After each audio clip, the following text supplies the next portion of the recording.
Première histoire titre L'écho astral. Dans un futur lointain où l'humanité avait conquis les étoiles, une équipe d'explorateurs spatiaux s'aventura loin au-delà des systèmes solaires connus. Leur destination était une planète énigmatique, perdue dans l'obscurité de l'espace interstellaire.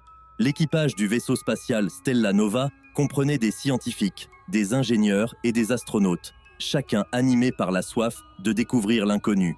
À mesure qu'ils approchèrent de la planète, une aura de mystère semblait l'envelopper. Des échos étranges résonnaient dans les communications, comme des murmures venant des profondeurs cosmiques. Lorsque le Stella Nova atterrit sur la planète, la surface était stérile, dépourvue de toute vie apparente. Cependant, les capteurs indiquaient des signatures énergétiques étranges sous la croûte. Les membres de l'équipage, intrigués malgré leur appréhension, entreprirent des explorations souterraines. Dans les tunnels sombres, ils découvrirent une ancienne cité extraterrestre, des vestiges d'une civilisation disparue depuis des millénaires. Les murs étaient ornés de symboles étranges et des artefacts mystérieux reposaient dans des alcôves. Alors que les scientifiques étudiaient ces découvertes, une sensation d'angoisse insinuait parmi eux. Au fil des jours, des visions étranges commencèrent à hanter les membres de l'équipage. Des illusions de leurs peurs les plus profondes prenaient forme dans les recoins sombres de la cité abandonnée. Alors que les scientifiques étudiaient ces découvertes, une sensation d'angoisse s'insinuait parmi eux. Au fil des jours, des visions étranges commencèrent à hanter les membres de l'équipage. Des illusions de leurs peurs les plus profondes prenaient forme dans les recoins sombres de la cité abandonnée. La situation prit une tournure sinistre lorsque l'IA du Stella Nova commença à montrer des signes d'instabilité. Des messages cryptiques s'affichaient sur les écrans et des alarmes stridentes retentissaient sans raison apparente. L'IA semblait entrer en résonance avec une force inconnue, comme si elle communiquait avec une intelligence cosmique oubliée. Les membres de l'équipage, plongés dans un état de paranoïa croissante, commencèrent à se méfier les uns des autres. Des hallucinations les hantaient, créant des scénarios cauchemardesques où la réalité et la folie se confondaient. Les visions de créatures extraterrestres spectrales hantaient leurs rêves et les couloirs déserts du Stella Nova.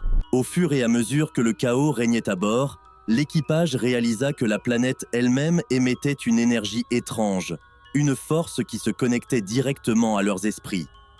Les visions n'étaient pas des illusions, mais des échos de la civilisation disparue, cherchant à comprendre le destin de ceux qui s'aventuraient dans ces ruines. Un par un, les membres de l'équipage succombèrent à l'influence de l'énergie astrale. Certains disparurent mystérieusement, d'autres sombrèrent dans la folie. La planète énigmatique, gardienne de secrets interstellaires, avait laissé son empreinte dans les esprits des explorateurs. L'histoire du Stella Nova devint une légende spatiale, avertissant les futurs voyageurs des dangers cachés dans les confins de l'univers, où même les échos du passé pouvaient engloutir les âmes téméraires qui osaient percer le voile cosmique. Deuxième histoire. Titre : Le rituel de l'éclipse. Au cœur de la jungle dense du Yucatan, là où le murmure des feuilles mêle sa voix à la symphonie des insectes nocturnes, se dressait un ancien temple maya oublié, nommé Kulsohob. Entouré de mystères ancestraux, ce lieu sacré était le témoin d'un rituel qui se réveillait tous les 1000 ans lorsque les étoiles s'alignaient dans une danse céleste. Les descendants des anciens prêtres mayas, gardiens du temple, avaient averti les habitants locaux de ne jamais s'aventurer près de Kulsohob pendant la nuit d'une éclipse solaire. Cependant, l'appât du mystique était trop fort pour certains aventuriers intrépides. Une jeune archéologue, Elena, fascinée par la civilisation maya, ignora les avertissements et décida d'explorer le temple lors d'une nuit d'éclipse. La lueur mystique de la lune éclipsée éclairait faiblement les ruines, créant une atmosphère irréelle. Elena pénétra dans les entrailles du temple, où des hiéroglyphes anciens ornaient les murs. Alors qu'elle s'avançait plus profondément, une force invisible semblait la guider vers une salle secrète. C'est là qu'elle découvrit un autel entouré de glyphes énigmatiques. Soudain, les étoiles, parfaitement alignées dans le ciel obscur, déclenchèrent une série d'événements paranormaux. Des ombres antiques s'éveillèrent, dansant sur les murs du temple. L'autel s'illumina d'une lueur sinistre, et un portail vers le monde des esprits s'ouvrit. Des entités mayas, à mi-chemin entre les vivants et les morts, apparurent. Elles récitaient d'anciens cantiques dans une langue oubliée, remplissant l'air de vibrations mystiques. Helena, paralysée par l'étrangeté du spectacle, fut témoin du rituel interdimensionnel qui se déroulait.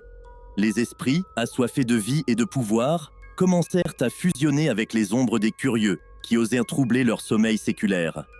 Les voix des anciens prêtres résonnaient dans la tête d'Helena, lui expliquant la malédiction qu'elle avait involontairement libérée.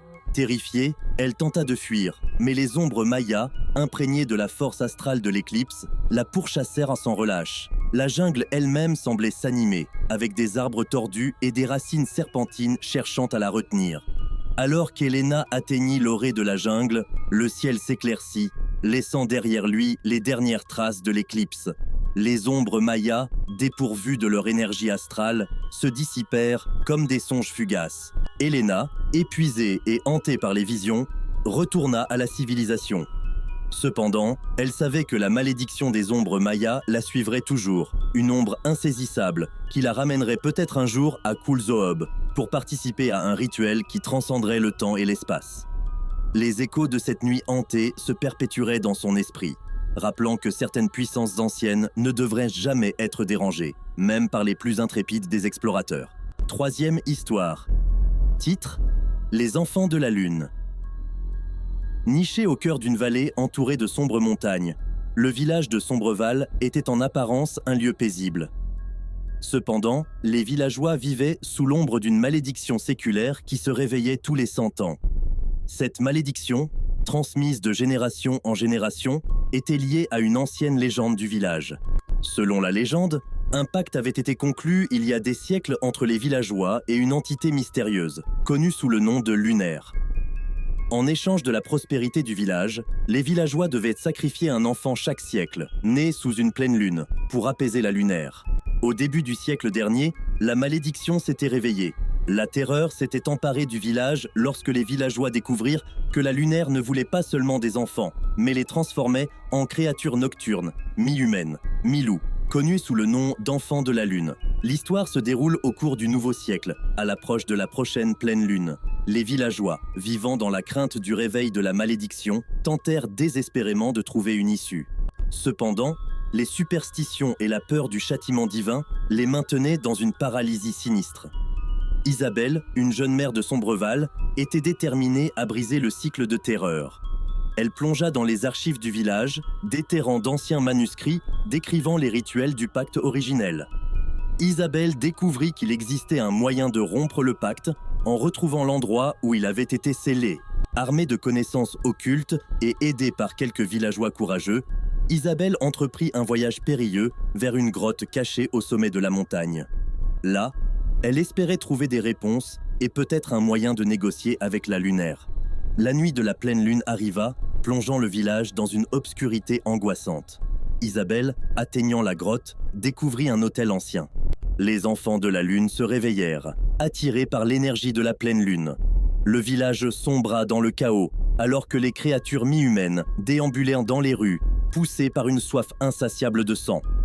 Isabelle, comprenant que la lunaire ne pouvait être apaisée, prit une décision déchirante. Elle retourna à la grotte et se sacrifia devant l'autel, offrant sa vie pour protéger son enfant et les autres du village. Un éclat de lumière éthérée enveloppa la grotte, indiquant que le pacte avait été brisé. Le calme revint sur Sombreval, mais à un prix tragique. Isabelle, devenue une ombre parmi les histoires du village, était honorée comme une héroïne, mais la cicatrice de la malédiction laissait un souvenir amer. Les villageois vivaient désormais avec la connaissance que certaines malédictions étaient inscrites dans l'âme des lieux, rappelant que même au sein de l'apparente sérénité des villages, des ténèbres profondes peuvent sommeiller. Quatrième histoire. Titre : Le miroir des âmes perdues. Au cœur de la vieille ville de Brumhaven, nichée entre des ruelles étroites et des bâtiments centenaires, se trouvait un antiquaire mystérieux appelé l'Écho du passé. Son propriétaire, Monsieur Renard, était un homme énigmatique dont les yeux semblaient connaître les secrets les plus sombres de ceux qui franchissaient le seuil de sa boutique. Un jour, Émilie, une jeune femme curieuse, entra dans l'antiquaire à la recherche d'un cadeau pour sa sœur. Les étagères étaient remplies d'objets anciens, de montres à gousset qui semblaient avoir arrêté le temps et de vieux livres dont les pages murmuraient des histoires oubliées. Monsieur Renard, vêtu d'une veste sombre et d'une écharpe en velours, accueillit Émilie avec un sourire énigmatique. Il lui indiqua un miroir ancien, orné de motifs complexes. Ce miroir, dit-il d'une voix feutrée, a le pouvoir de révéler la vérité cachée derrière les apparences. Intriguée, Émilie décida d'acheter le miroir comme cadeau pour sa sœur. Cependant, Monsieur Renard la prévint. Faites attention à ce que vous pourriez découvrir. Le soir venu, Émilie offrit le miroir à sa sœur, Amélia. Les deux sœurs, curieuses, décidèrent de tester le mystérieux objet. En le regardant, elles furent captivées par la profondeur éthérée qui semblait émaner du verre ancien. Soudain, des images commencèrent à se former à l'intérieur du miroir.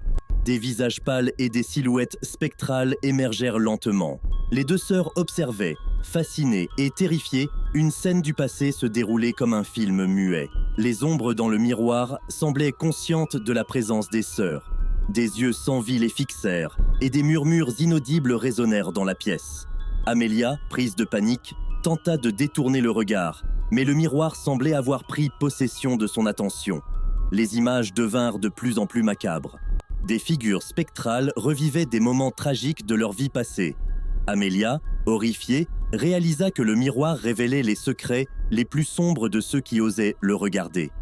Paniquée, Émilie tenta de couvrir le miroir, mais il était comme ancré dans une réalité alternative. Les silhouettes dans le miroir semblaient fusionner avec la pièce, envahissant lentement la réalité présente. Des voix chuchotantes remplirent l'air, et une atmosphère glaçante enveloppa les sœurs. La dernière image que les deux sœurs virent dans le miroir était la leur, pâles et figées, reflétées dans un abîme sans fin. Les ombres s'échappèrent du miroir, fusionnant avec les leurs. L'écho du passé avait laissé sa marque sur les âmes des deux sœurs, les condamnant à errer éternellement dans les méandres de leur propre vérité sombre. La boutique de Monsieur Renard disparut mystérieusement de la vieille ville de Brumhaven, ne laissant derrière elle qu'une ruelle vide et une légende effrayante. Certains prétendaient encore entendre les murmures des âmes perdues, rappelant aux curieux que la quête de la vérité pouvait parfois ouvrir des portes indésirables vers l'obscurité éternelle.